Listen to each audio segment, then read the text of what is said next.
Салам достор, Instagram баракчамдагы суроолордун көптүгүнө байланыштуу бүгүн биз 2021 жылга DV лотереясына анкетаны толтурабыз. Сиздер көрүп тургандай, бул ошо анкета толтуруучунун официалдуу сайты. Ушул сайтка гана кирип толтурушуңуз керек. Башка сайттарга кирбеңиздер, ал шылуундардын сайттары болуп эсептелет. Ушу бир эле официалдуу сайты бар. Буну жакшылап көрүп алыңыздар. Сиз ушул сайтка киргениңизде төмөнкү баракчаны көрөсүз. Биринчи баскыч бул DV2021 instructions дейт. Бул инструкция, кантип толтуруш керек, кандай эрежелери бар. Ушул жактан бүт окуп чыксаңыз болот. Ал жакта орусча дагы инструкциясы бар экен каалоочуларга. Экинчи бул сүрөттөрдүн мисалдары, кандай сүрөт жарайт, кандай сүрөт жарабайт, кандай качестводо сүрөт тартылыш керек, көлөмү канча болуш керек деген бүт маалымат ушул жактан алсаңыз болот. Бул баскыч болсо, ушул баскычты баскандан кийин сизде 30 мүнөт убакыт болот. 30 мүнөттүн ичинде сиз анкетаңызды толтуруп, сактап, жиберип чыгып кетишиңиз керек. Эгерде 30 мүнөттүн ичинде сактай албасаңыз, анда сиз бардыгын кайра башынан башташыңыз керек болот. Ошол, азыр анда баштайлы. Бул сайтка киргенде бул жерди текшерет сизди. Сиз роботсузбу же робот эмессизби болгону ушу сүрөттөгү санды туура жазганга аракет кылсаңыз, анкета ачылат. Ушундай баракча ачылат. Бул биздин анкетабыз башталды дегенди билдирет. Мен бүгүн колдонгон мисал, бул мен өзүм ойлоп тапкан мисал. Андай адамдар, как говорится, не существует болгону ар бир тамганы, санды аябай кылдаттык менен жазыңыз. Ошонун баары маанилүү. Биринчи номерде бул сиздин фамилияңыз, атыңыз, middle name дейт. Middle name көбүнчөсү американецтерде болот, башка мамлекеттерде болот экен. Менин билишимче middle name кыргыздарда болбойт. Бул отчество эмес, отчество менен көптөр алмаштырат экен. Ошондуктан Кыргызстанда көбүнчөсү no middle name деп толтуруп койсо болот. Ошон үчүн ушундай вариант берилет. Экинчи номерде бул сиздин аялсызбы, эркексизби деп сурап атат. Ошондуктан азыр биз асанга толтурган үчүн бул эркек дегенди басабыз. Үчүнчү бул сиздин туулган жылыңыз, күнүңүз, айыңыз. Month дейт, бул ай. Сиздин айыңыз бул кайсы айда төрөлсөз ошону жазасыз. Мен жөн эле 01 деп коеюн, январьдын 1 дегендей. Жылын 1990-жылкы. Сиз өзүңүздүн айыңызды, күнүңүздү, жылыңызды жазасыз. Төртүнчү номерде бул сиз төрөлгөн шаар или шаарча же айыл же штат дейт. Биз бүгүн Бишкек деп эле жазып коебуз. Сиз өзүңүздүкүн жазыңыз. Эгерде кайсыл шаарда төрөлгөнүңүздү или кайсыл жерде төрөлгөнүңүздү билбесеңиз, буну басып койсоңуз болот. Мен билбейм дегенди. Ошондой дагы варианты болот. Туура эмес жазгандан көрө ушуну белгилеп койгон жакшы. 5 номерде кайсы мамлекетте төрөлгөнсүз. Биз азыркы учурда Кыргызстанды тандайбыз. Кыргызстан деп жазылды. 6 номерде сиздин мамлекетиңиз DV лотереяга катыша алабы, катыша албайбы дегенди сурап жатат. Сиз ойлонбой туруп yes деп эле, ооба деп коесуз. Кыргызстан катыша алат ошондуктан. 7 номерде сиздин паспорттун информациясын сурап жатат. Жалаң паспорт жөнүндө сөз болот азыр. Паспорттагы сиздин фамилияңыз, атыңыз, middle name жок, паспорттун номери Кыргызстанда AC болуп башталат. Биз 1, 2, 3, 4, 5, 6, 7 деп эле коебуз. Бирок сиз өзүңүздүн паспортуңуздун номерин коесуз. Паспортуңуз качан бүткөн ай, ал паспорттун ичинде жазылат. Мен дагы 01 2025 деп коелу. Ошол жылы бүтөт. Кайсыл күнү бүтөт деп сурап жатат. Кайсыл мамлекеттин паспорту? Биз Кыргызстанды тандайбыз. Бул жерди толтурбайсыз, ушул боюнча калат. 8-чи пунктта бул сиздин сүрөтүңүз болуп атат. Мен сүрөттү мисал катары өзүмдүн эле бир сүрөтүмдү коюп койдум. Бул жерге сиздин ошо туура грин картага деп түшкөн сүрөтүңүз. Могу choose дегенди тандасаңыз, танда деп жатат. Буну тандап, ошо сиздин компьютериңиздан толтурган жерден же ошол сүрөттү тандап алып бул жерге коесуз. Биз ушу сүрөттү тандадык. Башка түрлөрү cancel'ды басып коеюн. 9-чу пунктта бул сиздин физический адресиңизди сурап жатат. Аны толтурбайбыз. Бул жерде вариант бериптир, толтурбасаңыз болот деген.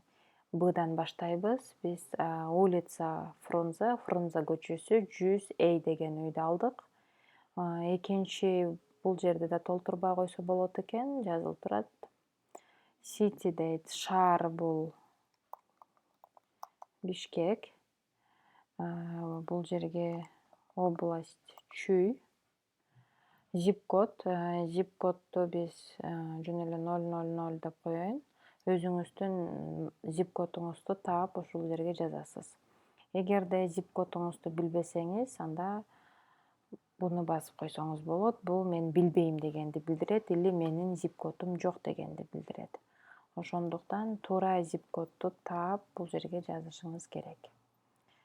Кайсы мамлекет? Баягы эле биздин Кыргызстан. 10-чу пунктта бул азыркы күндө кайсы мамлекетте жашап жатасыз?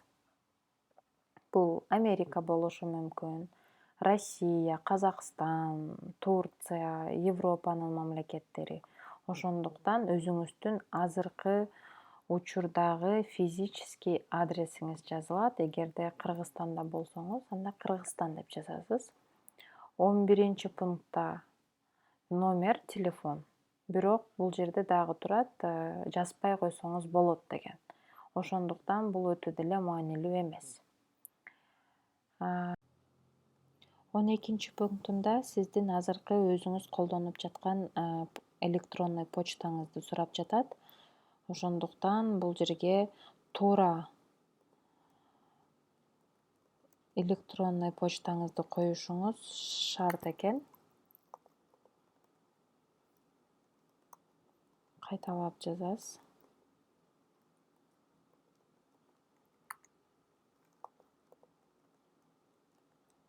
Бул жерде айтып жатат, эгерде сиз грин картаны утуп калсаңыз, электрондук почтаңызга жөнөтүшүбүз мүмкүн деп. Ошондуктан туура электрондук почтаңызды коюңуз. 13-чү пунктта бул сиздин билим деңгээлиңиз жөнүндө сөз болот.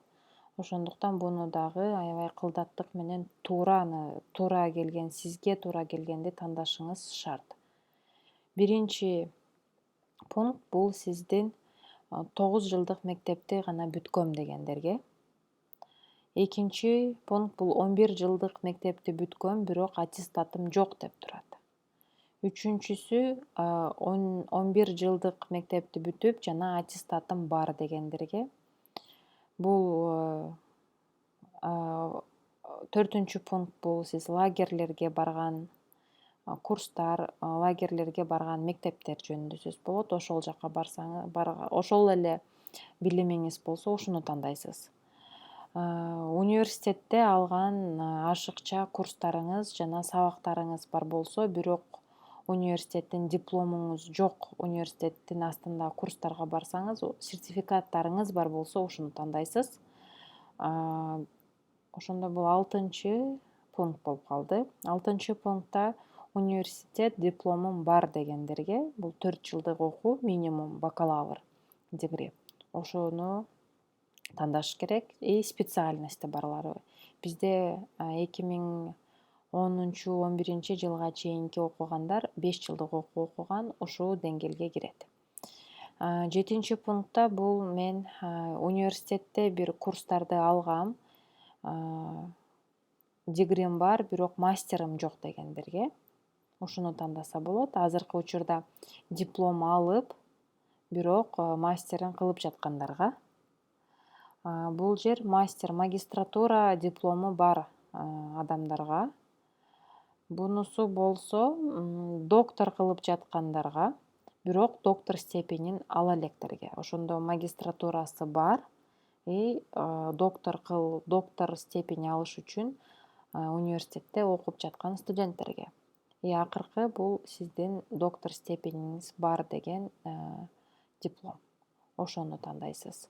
Жалгыз ушуну тандайсыз. Биздин учурда биз жөн эле университетте дипломум бар, 4 жылдык же 5 жылдык окууну бүткөн дегенди тандайлы.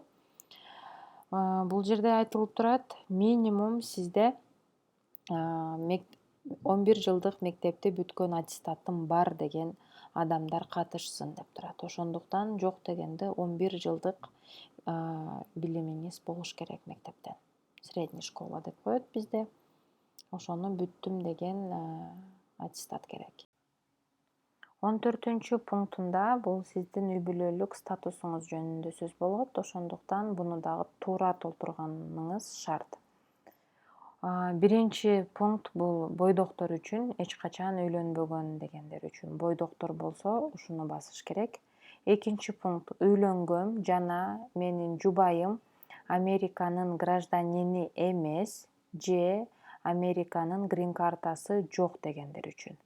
Үчүнчү пункт бул үйлөнгөм жана жубайымдын Американын гражданствосы бар же грин картасы бар дегендер үчүнчү пункту тандайт. Төртүнчү бул чогуу жашабайбыз, жакында ажырашабыз, бирок закондун түрүндө ажыраша элекпиз дегендер ушу төртүнчүнү тандаш керек жана кийинки бетте аялыңыздын же күйөөңүздүн толук информациясын ошол жака киргизишиңиз шарт. Бул пункт болсо вдовец, вдова деп коет орусчасы, аялы же жубайынын бирөөсү каза болгондор ушул пункту тандаш керек. Жана сиз дагы кийинки бетте жубайыңыздын информациясын сурайт, ошол жака киргизишиңиз керек. Акыркы бул легалдуу түрдө, закондун түрүндө ажырашканбыз дегендер болсо ушуну тандашыңыз шарт. Азыркы учурда биздин примерде Асан үйлөнгөн жана жубайынын Американын гражданствосы жок же грин картасы жок дегенди белгилейбиз. Кийинки 15 пунктта сиздин балдарыңыздын саны жөнүндө сөз болот. Бул жерде аябай катты жазып коюптур. Бул пункт өтө маанилүү экен. Ошондуктан буну жакшылап толтуруңуз жана кылдаттык менен угуңуз мен айтып жаткан кеңештеримди. Бойдоктор сөзсүз түрдө 0 деген санды коюшу шарт. Балам жок болсо дагы деп жазылыптыр. 0 деп коюшуңуз шарт экен. Эгерде сиздин үйлөнгөн болсоңуз жана бала чакаңыз бар болсо, анда сиздин үйлөнбөгөн дейт. Үйлөнбөгөн жана 21 жетпеген балдарыңыздын сандардын баары жазылыш керек. Даже сиз аларды закондун түрүндө багып алсаңыз же сиздин өгөй балдарыңыз болсо дагы жазылышы шарт экен. Азыркы биздин мисалда Асандын бир баласы болот, ошондуктан мен 1 деп жаздым. Жана кошумчалай кетчү нерсе, эгерде сиз 50 жаштагы апаке болсоңуз, балдарыңыздын баары 21 жаштан өйдө жана үйлөнгөн болсо, сиз анда 0 деген санды жазасыз. Эгерде сиздин балдарыңыздын саны эмес, үйлөнбөгөн жана жашы 21 жаштан ылдый болсо, ар бирин жазышыңыз шарт экен. Эгерде туура жазбасаңыз, сизди лотереяга чейин эле лотереядан четтетилет экенсиз. Ошондуктан ушуну туура толтуруңуз. Жана айта кетчү нерсе, сиз менен балаңыз Америкага келбеген күндө дагы Эгерде ажырашып кетип сиздин балаңыз апасы менен же атасы менен жашаса дагы балаңыздын жашы 21 жаштан ылдый жана үйлөнө элек болсо бул жака жазышыңыз шарт экен. Эми Асандын бир баласы бар. Экинчи бетте бул жака Асандын келинчегинин информациясы суралат жана келинчеги дагы өзүнчө анкета толтуруп Асанды дагы кошуп жазып койсо болот. Ошондо үй бүлөнүн шансы 2 эсеге көбөйөт. Бул жака фамилиясы деп турат. Аты,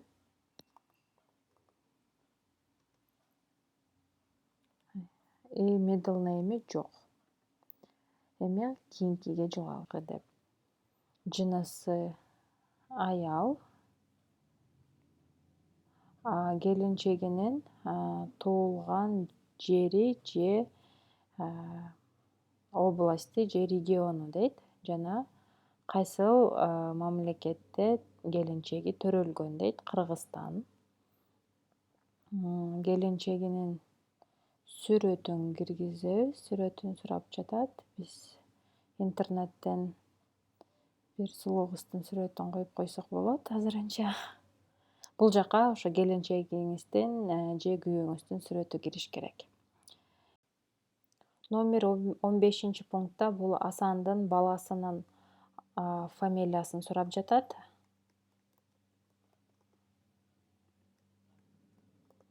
Аты, middle name'ин жок дейбиз. Сиз бул жерге канча балаңызды койсоңуз, ошончо баланын саны чыгат. Биздин учурда бул бир эле баласы бар деген. Эгерде сиз 3 бала деп койсоңуз, 3 балаңыздын толук ушуга окшош информациясын сурайт. Ар бирин киргизип чыгасыз. Ар бирине сүрөтүн кошо жүктөйсүз акыр жагында.